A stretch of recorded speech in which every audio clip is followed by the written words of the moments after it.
All right, so I'm taking the last minutes of daylight that I have today, and I will make a quick mix for Aroid mix that is for mossballs. Now, this is just a little bit different than my chunky mix. It just has no type of particular compost, either chicken or steer. So let's start with bark. So I'm gonna do a measuring or 1 part bark, 1 part peat moss. You can do cocoa peat if you prefer, but in my research I found that cocoa peat doesn't transfer nutrients well, but peat moss does. And peat moss is, um, you probably have heard other videos where I'm trashing peat moss, because peat moss, first of all, it's not easily renewable. Second, it's hydrophobic, dry, and it probably retains too much moisture. But if it's in the mix, it does a great uh, job in the smaller parts of the roots, of the smaller roots, to transfer nutrients to the plant and to hold moisture. And because it's so mixed in between, doesn't get quite hydrophobic. 1 part of perlite. You can also use pumice, which is possibly more renewable that perlite, because it doesn't break down. Perlite does break down, eventually. It gets dusty too. But I explained before that you can wash this off, or you can just let it be, and as you move the bucket or the container around, the smaller particles will fall to the bottom, and then you can dispose of it.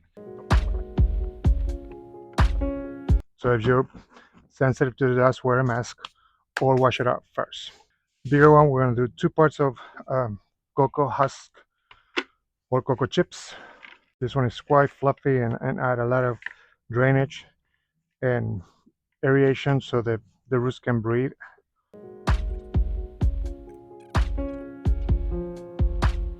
2 parts of that. And now the last 2 ingredients, and this is for the basic mix. You know that when it's time for repots, which is going to come in the next episode, I have a lot of mossballs to attend. Some they need repotting, some just going to need some moss added to the actual pot, but that's going to be in the next episode. The next 3 ingredients are going to be in the lease, and I'll explain why. When it comes to like the rest of it, if I want to add send release fertilizer, I can do that, but usually I use nutritious water for some of them.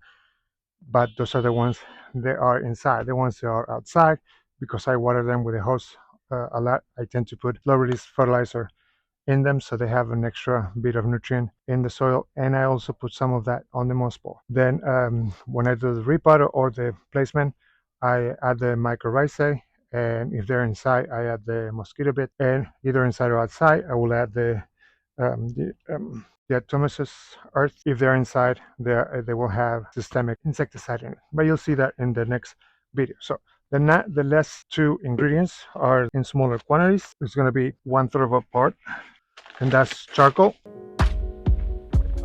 Perlite goes with this.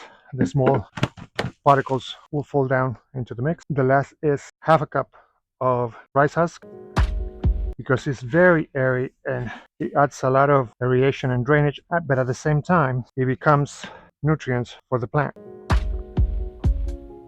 And another 1/2 cup vermiculite.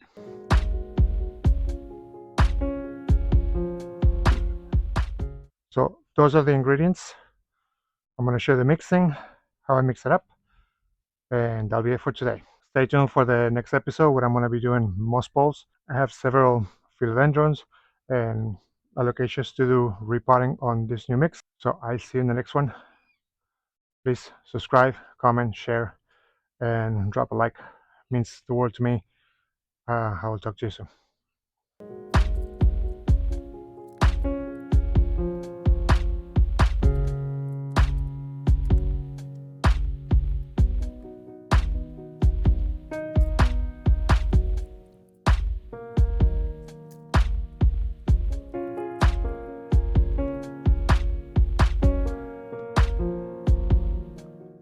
And that's it for today's video. Again, thank you so much.